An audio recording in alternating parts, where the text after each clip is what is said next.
bien cette semaine. Il fait froid, enfin un peu plus. J'aimerais qu'on puisse prendre un texte ce soir dans le psaume et lire le psaume 42. Donc psaume 42 et on lira tout le psaume.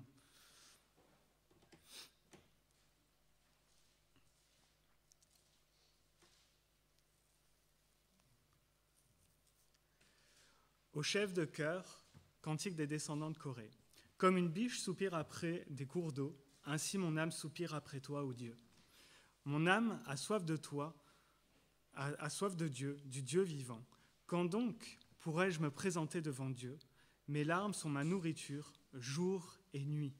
Car on me dit sans cesse, où est ton Dieu ? Je me rappelle avec émotion l'époque où je marchais entouré de la foule, où j'avançais à sa tête vers la maison de Dieu, au milieu des cris de joie et de reconnaissance d'une multitude en fête. Pourquoi être abattu mon âme et gémir en moi ? Espère en Dieu, car je le louerai encore, il est mon salut et mon Dieu.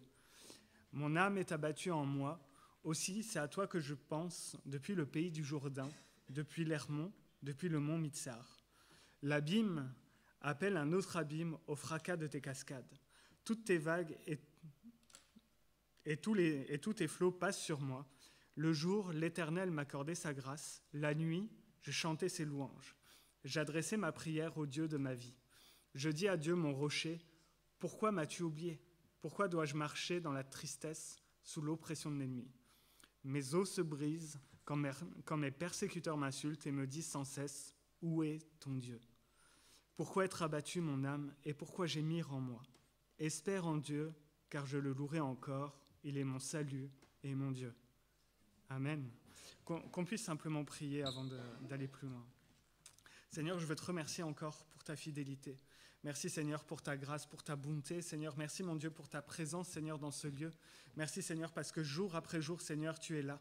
Seigneur, et nous pouvons, Seigneur, nous appuyer sur ta présence. Seigneur, tu es notre rocher, Seigneur, tu es notre espérance, Seigneur. Et je te remets encore toute cette soirée, Seigneur, de prière, ces temps passés dans ta parole, ces temps passés devant toi, Seigneur, que vraiment ce soit un temps de renouveau, un temps de renouvellement, Seigneur, un temps, Seigneur, où tu nous visites, Seigneur, un temps, Seigneur, où nous nous laissons visiter par toi. Et Seigneur, je te remets encore toute cette soirée, je te prie vraiment que ce soit par la puissance de ton esprit que ta parole nous encourage et que ton nom soit glorifié. Sois béni, Père. Amen. Amen. Un très beau psaume que nous avons lu. Amen. Et j'aimerais qu'on puisse s'attarder sur deux versets, qu'on puisse s'attarder sur le verset 5 et le verset 12. Alors selon les traductions, vous aurez le verset 11 ou 6. Pourquoi t'as battu mon âme et gémis-tu au-dedans de moi ? Espère en Dieu, car je le louerai encore, il est mon salut et mon Dieu. Et c'est un formidable verset, c'est un verset très beau. Et lorsque le psautier écrit ce psaume, il l'écrit deux fois. C'est un refrain. C'est un cantique qui est chanté et ce verset revient deux fois et c'est un refrain. Et c'est vraiment important de pouvoir s'attarder sur ces deux versets qui disent la même chose. Parce que lorsque le psautier écrit dans la poésie hébraïque, le fait de répéter, c'est pour vraiment fixer la notion. C'est pour rappeler au peuple, c'est pas quelque chose où on peut passer rapidement dessus, mais attardez-vous dessus, regardez à ce verset, parce que c'est vraiment important, et mémorisez-le. Pourquoi t'as battu mon âme et gémis-tu au-dedans de moi ? Et il y a deux conseils dedans, et quelque chose à se remémorer, c'est « Espère en Dieu, et je le louerai encore, il est mon salut et mon Dieu. » Amen. Et c'est vraiment un très beau verset. Et quand on lit tout le psaume, ces deux versets prennent vraiment une place particulière. Parce que lorsqu'on lit tout le psaume, c'est un contexte particulier. Le psautier, il écrit et on a l'impression qu'il attend l'action de Dieu, n'est-ce pas ? Il est là et on peut voir qu'il est dans les larmes. Les larmes sont sa nourriture. Il est dans l'attente et les gens autour de lui lui disent « Où est ton Dieu ?» Et alors qu'il est en train de vivre tout ça, il écrit ce psaume, il dit « Mais pourquoi t'as battu mon âme ? Espère en Dieu. » Et c'est vraiment quelque chose d'important. Il y a vraiment un cheminement qui se passe. Et ce psautier, alors qu'il écrit ça, au début, il y a une soif de Dieu. Seigneur, où es-tu? Comme une biche soupire après l'eau d'un courant, je soupire après toi. Et je crois on a tous soif de Dieu, n'est-ce pas? On vient avec nos requêtes. Certains, ça fait longtemps, on prie pour certains sujets, et on a soif que Dieu réponde. Amen. On prie pour des guérisons, et on a soif que Dieu guérisse, n'est-ce pas? Sinon, on ne prierait pas pour que Dieu guérisse. Mais on a vraiment soif que Dieu puisse agir. On a soif que Dieu puisse faire quelque chose. Et le psautier, il est vraiment dans cette attitude, il a soif. Et après, on voit que petit à petit, il a soif et il y a une attente qui s'installe. Et le psaume 42, ça commence par la soif et une attente s'installe dans son cœur. Et il est là et Seigneur, où es-tu? J'ai besoin dans cette situation que tu interviennes. J'ai besoin que tu interviennes et Seigneur, je t'attends. J'attends ton intervention. J'attends qu'à un moment donné, Seigneur, ça arrive. Et un peu plus, alors qu'il est dans cette attente, ça va aller un peu plus loin. Il va commencer à se questionner. Seigneur, où es-tu? Pourquoi, mon Dieu, pourquoi suis-je oublié? On voit dans les versets suivants, c'est Seigneur, tu m'as oublié. Et pourtant, il persévère et à chaque fois, il va dire pourquoi t'as battu mon âme et gémis-tu au-dedans de moi? Espère en Dieu. Il parle à son âme, il se parle à lui-même. Il veut combattre quelque part ces questionnements, ces doutes qui peuvent naître. Je veux garder ma soif en Dieu. Alors, espère en Dieu. Espère en Dieu. Loue-le encore. Parce qu'il est mon salut et il est mon Dieu. Amen. Comme je le disais, il y a 2 conseils que l'auteur va donner, c'est vraiment espérer en Dieu. Le premier conseil qu'il dit, c'est espère en Dieu. Continue d'espérer. Ne t'abats pas. Ne reste pas dans un moment d'abattement. Ne gémis pas en toi-même. Ne commence pas à murmurer. Mais vraiment, espère en Dieu. Attends-toi à lui. Amen. Et on peut espérer en Dieu et je crois qu'on peut continuer d'espérer en Dieu. On a toutes nos situations, toutes ces circonstances qui viennent dans notre vie. Et le psautier l'écrit, il y a comme une forme d'anxiété, d'angoisse, d'attente. Il est vraiment dans l'attente et presque on a l'impression à un moment il est au bord du précipice et il attend que Dieu intervienne. Et on fait face à nos situations et des fois on passe par les mêmes épreuves. On a cette anxiété qui est là, c'est Seigneur, est-ce que tu vas me délivrer? Est-ce que Seigneur tu peux me délivrer? Est-ce que c'est... Et on commence à se poser tellement de questions en nous que ça crée en nous une forme d'angoisse, de peur, de choses vraiment bizarres qui tendent à nous questionner sur est-ce que Dieu ne m'a pas oublié? Et je crois que vraiment ce soir on peut se rappeler, alors qu'on va continuer à prier, on va prier pour des sujets, espérer en Dieu. C'est pas parce qu'on prie depuis 20 ans pour un thème, c'est pas parce que ça fait 10 ans qu'on prie pour quelque chose et on a l'impression que ça va de pire en pire qu'on ne va plus espérer en Dieu. Dieu peut toujours agir. Amen. Il est le Dieu fidèle. C'est pour cela qu'on peut espérer en lui, c'est que Dieu est fidèle. Dieu n'a jamais manqué à sa promesse. Dieu n'a jamais manqué à sa parole. On peut se rappeler et regarder dans la parole de Dieu et même dans nos expériences passées, Dieu n'a jamais manqué. Amen. Dieu a toujours agi. À un moment, Dieu s'est levé, Dieu a pris position et Dieu a agi. Et des fois, c'est de manière dont on ne s'attendait pas, mais Dieu a fait ce qu'il a promis. Amen. On peut espérer en Dieu parce qu'il est fidèle. On peut espérer en lui parce que nous savons qu'il intervient. On peut espérer en lui parce que sa grâce s'est manifestée à nous. Amen. Dieu a démontré de la plus grande des manières qu'on pouvait continuer d'espérer en lui parce qu'il a envoyé son Fils à la croix. Et parce que son Fils est mort à la croix, il a déversé sa grâce. Et du coup, je peux continuer à dire, Seigneur, tu es fidèle. Parce que là où moi, je ne méritais rien, tu as été fidèle. Et là où ça devenait vraiment compliqué pour moi, Seigneur, tu es fidèle. Tu m'as donné ta grâce. Et je crois que même dans nos situations, simplement parce que Christ est venu mourir à la croix pour nous, on peut continuer à espérer en Dieu. Amen. Parce que Dieu a montré sa fidélité à ce moment-là, ça veut dire que Dieu sera fidèle à chacun des instants de notre vie, n'est-ce pas? Dieu est fidèle et c'est difficile parce que... Alors, c'est pas que c'est difficile que Dieu est fidèle, mais c'est difficile des fois de se remémorer parce que l'attente, des fois, elle peut être longue, n'est-ce pas? On attend longtemps. On attend longtemps que Dieu intervienne. On a l'impression que le temps s'éternise et que Dieu même nous a oubliés. Et dans le livre de l'Exode, on peut lire que le peuple hébreu, ça faisait 400 ans, si je ne me trompe pas, 400 ans ils étaient en esclavage. Et Dieu se souvint. Ça veut dire quoi, Dieu se souvient? Ça veut dire que Dieu a oublié et maintenant Dieu se souvient. C'est un peu, si moi vous me demandez quelque chose, je vais vous dire, je te promets, je vais faire quelque chose pour toi. Vous revenez dans 2 semaines, j'allais dire 2 semaines, 2 jours. J'ai oublié. Mais non, Dieu n'est pas comme moi. Heureusement, Dieu n'est pas comme moi. Mais Dieu n'est pas comme ça. Dieu n'oublie pas. Quand la parole de Dieu nous dit « Dieu se souvint », ça ne veut pas dire « Dieu m'a oublié ». Ça ne veut pas dire que pendant 400 ans, le peuple hébreu était en esclavage et Dieu, à un moment, s'est dit « Eh, mais c'est vrai, j'avais mes Hébreux ici et ils sont esclaves, il faut que je les délivre. » C'est pas comme ça que ça s'est passé. Dieu se souvient, ça veut dire qu'à un moment donné, Dieu se lève et Dieu intervient.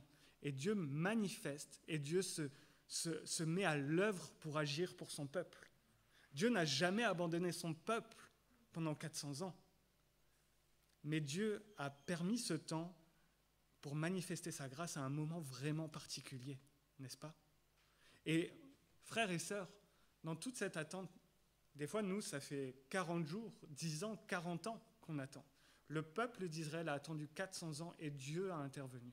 Et Dieu n'a pas tardé. Dieu a intervenu au bon moment pour ce peuple. Comme Dieu interviendra au bon moment dans nos vies. Même si des fois c'est long d'attendre. Même si des fois c'est pénible, c'est dur. On se dit, mais Seigneur, tu ne sais pas par quoi je passe. Et pourtant tu me fais attendre. Dieu sait exactement par quoi nous passons. Et je partageais avec le groupe de jeunes actifs dimanche, on parlait du livre aux Hébreux, mais Christ a vraiment tout supporté. Tout ce que nous vivons, Christ l'a vécu. Et c'est en cela qu'il compatit à chacune de nos faiblesses. À chacune de nos épreuves, il en compatit. Et dans nos épreuves, il est là, il est à côté de nous. Et il nous donne la force jour après jour d'avancer. Des fois, on se dit, Seigneur, ça fait 10 ans que j'attends et tu n'as pas intervenu. Mais déjà, rien que si on a réussi à tenir 10 ans, c'est par sa grâce. Et si les 10 années, je les ai passées, c'est parce que c'est la puissance de sa grâce qui m'a maintenu pendant ces 10 ans. Et bien, encore 10 ans, Dieu a la puissance de me maintenir. Et pendant encore 20 ans, peut-être Dieu va encore me donner la grâce que jour après jour, je puisse attendre. Et qu'à un moment donné, Dieu va intervenir. Dieu va intervenir. Et nous pouvons espérer avec assurance que Dieu va intervenir dans nos situations. Dieu n'a pas la main trop courte pour intervenir. Et Dieu n'est pas un homme comme moi pour oublier. Dieu ne nous oublie pas. Et Dieu est près de nous. Amen. Et l'espérance devient comme un moteur, quelque part, je dirais, un moteur, une énergie qui me permet de voir les choses d'une autre manière. Ma situation, je ne la vois plus comme une détresse absolue et je ne la regarde plus comme ce qui va me bloquer pour aller plus loin, pour marcher, pour avancer. Mais parce que j'espère en Dieu, cette situation, ok Seigneur, maintenant on va avancer. Et cette situation, je vais la regarder comme toi tu veux la regarder. Et je vais la regarder en me disant que c'est pas un statut définitif. Seigneur, tu vas agir. D'une manière ou d'une autre, je sais que tu vas agir. Et d'une manière ou d'une autre, je sais que cette situation, à un moment, elle va se débloquer. À un moment, ça va s'arrêter. À un moment, ça va passer à autre chose. Et ce sera par ta grâce. Et ce sera pour ta gloire. Amen. Et Dieu permet cela. Et l'espérance en Dieu qui me permet de voir la situation d'un autre prisme me demande quelque chose à moi de particulier. C'est que je me rappelle que Dieu a des projets de paix pour ma vie. Que Dieu veut mon bien quelque part. Amen. Dieu veut notre bien. Mais ça implique que des fois, le bien que moi je conçois, ce n'est pas forcément le bien que Dieu conçoit. Amen. C'est-à-dire que les plans de paix, les plans d'espérance, le bien que Dieu veut me faire, des fois on a l'impression que, Seigneur, vraiment tu veux me faire ça à moi? Parce qu'on a l'impression que c'est mauvais pour nos vies. Mais Dieu sait que c'est bien pour nous. Parce que ce bien qu'il veut nous faire va nous permettre de grandir, de plus lui ressembler, de modeler notre caractère, de vraiment faire quelque chose de nouveau en nous. Et peut-être des fois, ça débloque une situation pour rentrer dans quelque chose de nouveau. Amen. Le peuple d'Israël avait besoin des fois que Dieu les bouge un petit peu pour qu'ils puissent rentrer dans quelque chose de nouveau. Je dis le peuple d'Israël, mais on pourrait parler de l'Église. Quand on lit Acte 2, on veut tous vivre la Pentecôte. Amen. On veut tous rester 2 semaines dans l'Église et prier pendant 2 semaines non-stop, jeûner 2 semaines non-stop. On veut tous ça pour qu'à un moment, Dieu nous remplisse à nouveau du feu de l'Esprit. Amen. Amen pour le jeûne, 2 semaines. Ça va être dur pour moi. Mais on veut tous vivre ces choses-là. Et après, on aimerait tous que, voilà, on puisse prêcher l'Évangile. Et on prêche l'Évangile dans Thionville. Et 3 000, 4 000, 5 000, soyons fous, 45 000 personnes se donnent à Christ. Amen. Et on va continuer à prêcher. Et on va continuer à prêcher à Thionville. Et c'est ce que les disciples ont fait. Jusqu'à qu'un petit peu plus loin, il y avait besoin que la persécution, à un moment, elle arrive pour débloquer quelque chose, pour qu'ils puissent se dire, mais la promesse n'était pas, vous resterez à Jérusalem, de Jérusalem en Judée. Et après, ils ont été en Judée parce qu'à Jérusalem, ça devenait compliqué. Dieu a permis la persécution à un moment à Jérusalem pour que les disciples, les apôtres, puissent aller en Judée. Et ils sont restés en Judée. Et Dieu a permis encore, à quelque part, des temps de persécution pour qu'ils puissent aller en Samarie. Et on se dit, mais ils auront compris. Les hommes auront compris. Non, il faut encore qu'il y ait des moments pour que maintenant ils puissent aller jusqu'aux extrémités de la terre. Dieu, des fois, permet des choses dans nos vies. Dieu, des fois, parle avec douceur. Et on comprend. Des fois, on ne comprend pas. Mais Dieu, souvent, parle avec peut-être la douleur dans nos vies pour qu'on puisse comprendre et que ça puisse débloquer quelque chose en nous et qu'on puisse aller de l'avant. Amen. Et Dieu permet ces choses-là. Et mon espérance en Dieu me permet de voir mes situations tout simplement avec le prisme que Dieu va faire quelque chose de nouveau dans ma vie. Je ne reste pas bloqué à ça. Cette situation, elle ne me bloque pas. Ces problèmes, peut-être des fois on va parler, ces problèmes financiers ne vont pas me bloquer. La maladie ne va pas me bloquer. Les difficultés familiales avec ceux qui m'entourent, du coup avec ma famille, ça ne va pas me bloquer, ça va me permettre simplement d'aller un petit peu en avant avec Dieu parce que je vais espérer plus en toi et je vais m'attendre encore un peu plus à ta grâce et je vais m'attendre vraiment à ta fidélité dans ces situations-là. Amen. Et vraiment que, alors qu'on va continuer à prier, on va prendre un temps de prière, qu'on puisse continuer d'espérer en Dieu. Malgré toutes les situations, malgré l'attente, malgré la difficulté, qu'on puisse continuer à dire, Seigneur, je te prie pour cette situation, parce que j'espère en toi, parce que je sais, Seigneur, que tu vas agir, parce que je sais, Seigneur, que peut-être pas demain, j'espère demain, mais tu vas agir et je veux m'attendre à ce que tu agisses. Amen. Et la deuxième attitude que le psautier nous demande d'adopter, si je pourrais dire ça comme ça, continuons à louer Dieu. Amen. Des fois, c'est difficile parce qu'on est dans l'attente et on attend l'Éternel. Et je pense particulièrement quand on passe par la maladie et que des fois, on a l'impression, on prie Dieu. On n'a pas l'impression, on le fait vraiment, on prie Dieu. Et on va voir le médecin et on se dit, ça y est, le médecin il va me dire, tout va bien, il n'y a plus de maladie, tout a disparu, je vous signe un certificat comme quoi vous êtes guéri. Et on s'attend et on y va. Et là, le médecin, il dit, alors la situation s'est aggravée et ça ne va pas aller mieux. Et on continue à prier. Et peut-être on va encore aller voir le médecin et ça va moins bien. Mais l'Éternel, le psautier nous dit, loue l'Éternel. Même au milieu de cette situation, ce n'est pas définitif. Cette situation, elle n'est pas terminée. Cette situation, elle n'est pas figée. Et Dieu peut toujours intervenir et Dieu n'est pas bloqué au conseil des médecins. Dieu n'est pas bloqué à ce qu'un médecin pourrait dire, un banquier pourrait dire, à ce qu'une personne autre pourrait dire. Mais Dieu n'est pas bloqué à ces gens-là. Dieu va agir, Dieu peut continuer. Et moi, tout ce que Dieu me demande, loue l'Éternel. Parce qu'au milieu de la louange, quelque chose se passe. Parce que lorsque je loue Dieu et que je suis dans ma situation de difficulté, quelque part, je déclare que cette situation, elle n'a pas d'importance, que le seul qui a de l'importance, c'est celui qui règne, et qui règne en majesté, celui qui a tout pouvoir sur toute chose. Amen. Et vraiment, nous prions pour cela. Nous prions pour que dans toutes ces situations, je puisse continuer à louer l'Éternel. Le psaume 118 nous dit, au milieu là où le peuple de Dieu j'arriverai pas à vous le retranscrire mot à mot, mais là où le peuple loue l'Éternel, la main de l'Éternel agit.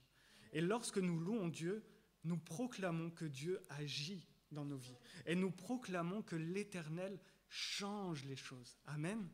Que l'Éternel, c'est lui qui est plus important. C'est pas ma situation qui va rester. C'est pas ma situation qui a de l'importance. C'est lui qui a toute l'importance dans ma vie. Amen.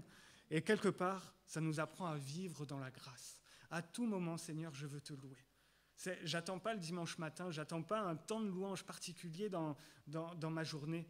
Seigneur, à tout moment, je veux que ma vie te loue. Je veux que ma vie t'honore. Je veux vivre dans ta grâce pour chaque jour te louer un peu plus. Amen. Et la troisième chose, ce n'est pas un conseil quelque part, mais il est mon salut et mon Dieu. Remémorons-nous. Gardons à l'esprit, gardons en mémoire que l'Éternel, ce n'est pas celui qui est loin, c'est celui qui est mon salut. C'est celui qui est mon Dieu. Et je veux continuer à le déclarer, le vivre. C'est vraiment quelque chose à se mémorer. Mon salut, ce n'est pas juste un événement, c'est quelque chose que je veux me remémorer à chaque instant. C'est quelque chose que je veux vivre à chaque instant. C'est quelque chose dans lequel je veux entrer pleinement et je ne veux pas lâcher et dire « mon salut, c'est bon, c'était hier ». Je continue à vivre le salut jour après jour. Amen. Parce que je me le remémore. Je me remémore tout ce que Dieu a fait pour moi. Je me remémore qu'il est mon Dieu, que je ne suis pas un inconnu pour lui. Il est mon Dieu, je suis son enfant. Amen. Et ça me rappelle que, parce qu'il est mon salut, que l'Éternel, mon Dieu, tient ses promesses. Et que dans toutes ces promesses qu'il m'a faites, Dieu va accomplir sa promesse. Dieu n'abandonnera pas. Dieu va continuer. Amen. Et vraiment, alors qu'on va continuer ce temps de prière, on va prendre ce temps de prière, qu'on puisse garder à l'esprit, Seigneur, je veux espérer en toi. Je veux espérer. Il n'y a rien de figé. Seigneur, c'est toi qui agis. Seigneur, c'est en toi que j'espère. Seigneur, c'est sur toi que je garde les yeux fixés. Tout peut exploser autour de nous. Mais Seigneur, je veux garder les yeux sur toi. Je veux garder les yeux fixés sur toi. Et gardons que, même si des fois c'est difficile notre attente, même si les moments deviennent compliqués, Seigneur, je veux te louer.